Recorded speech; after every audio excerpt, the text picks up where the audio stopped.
Welcome to Skin Deep, a sacred space where we share our love, our experiences, and our truths. I am Kiara Charles, and this is the season finale of season 3, Beneath the Surface. This season, we took a deep dive into biblical stories, scriptures, and reflections to explore the nature of God and humanity. Thank you for joining me in this season's final episode as we switch gears and go deeper with the goal of remembering who we are before the world told us who to be. And if you haven't subscribed already, what are you waiting for? Let's go deeper. I learned that I had to learn how to survive before I could learn how to be safe. I learned that safety was something that someone else could take away from you. I adapted by going inward, soul searching from the time I was a little girl. And as I stand in front of you today, there were moments in my life where I found myself alone in the boxing ring with life, and we were neck and neck. But then I realized fighting, surviving became my norm. So I turned to God and I asked, what am I even fighting for? Because life taught me that the external, the materialistic world was worth the fight. But what it didn't tell me was that the fight was over image, external validation, and making sure that what happens in this house stays in this house. Because after all, keeping quiet should be easy since it's only affecting you. I was taught that safety meant protecting everyone else, even though it was hurting me. But God. God helped me remember that safety is my birthright.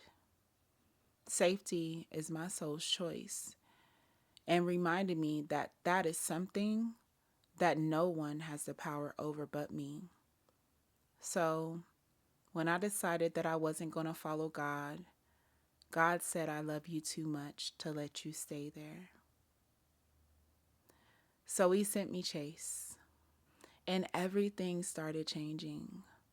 Not because my life became perfect, but because my perspective did. That's when I started hearing God differently. He didn't just change my circumstances. He changed my mind. He changed my heart. He changed how I saw myself and him. And then there was Karsten. And Karsten was different. Because before I even knew I was pregnant with him, I was praying for someone else. They were struggling to conceive, and they asked me to pray for them.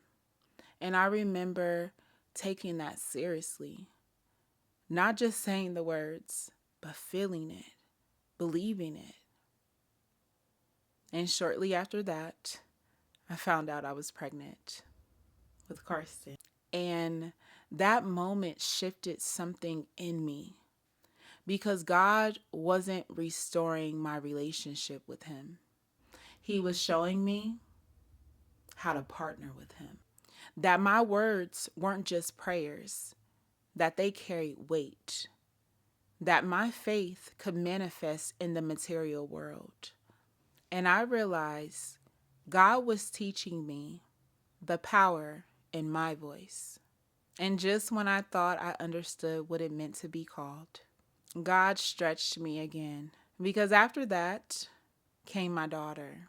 And if I'm being honest, I was afraid. Not because I didn't want her, but because I knew. I understood the weight. I knew my voice had power. I knew my choices had impact. And I knew she would be watching me, learning from me, becoming from me. And I didn't just want to tell her who to be. I knew I had to become it. My son Chase awakened me. Karsten showed me my power. But my daughter, she's calling me higher.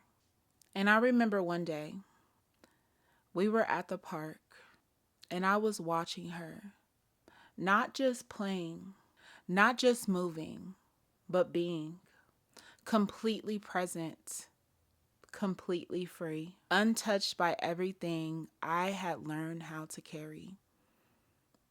And something in me didn't just soften, it recognized something. Because I wasn't just seeing her, I was seeing what it looks like to exist without distortion, without performing, without filtering, without negotiating who you are to be accepted. And I had to be honest. I had learned how to survive, but she was showing me just how to live. And that's when it hit me. Everything I went through, everything I had to feel, everything I had to unlearn, it wasn't just about healing.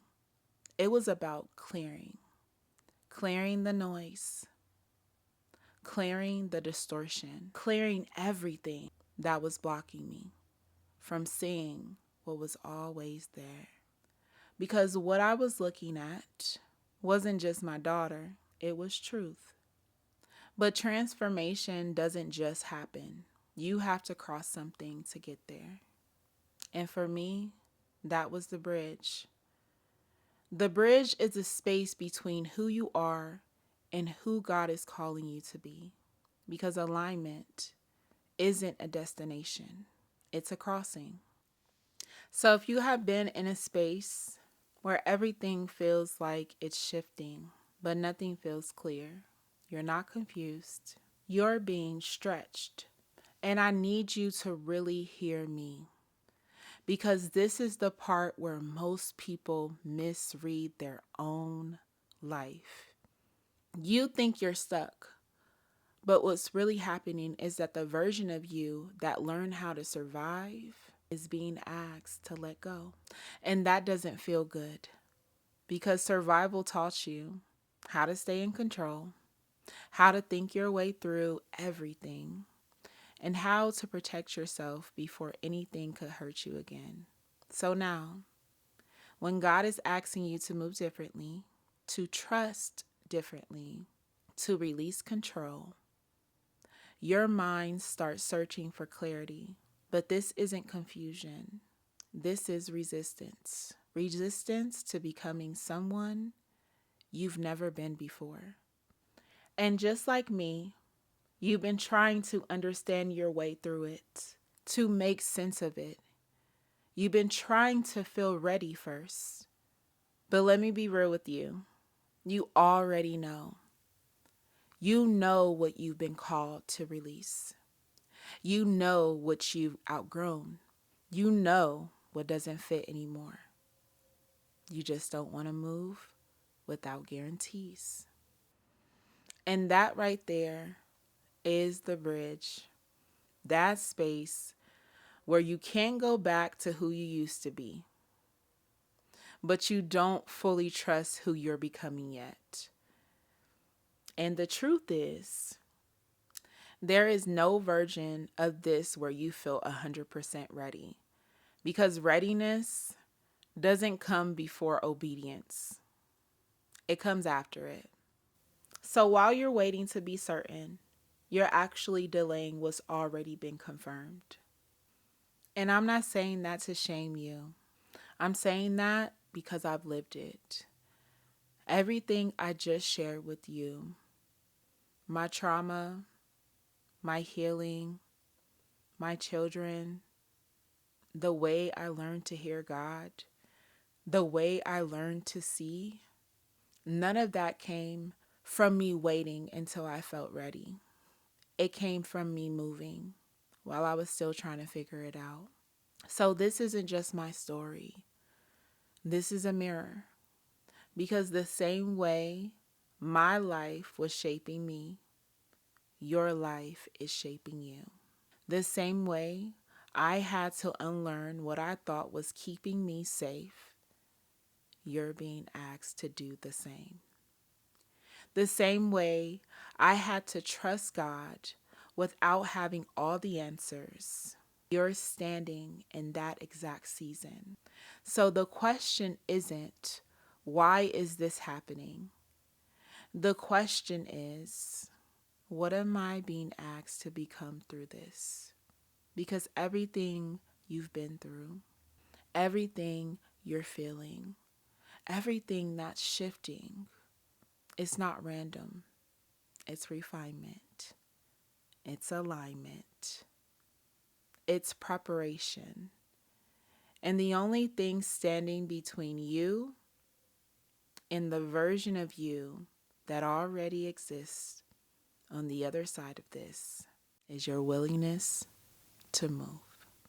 If this message resonated with you, you can explore my healing journal and alignment sessions at kiaracharles.com. Until next season, we are becoming who we are purposed to be, aligned, free, and skin deep.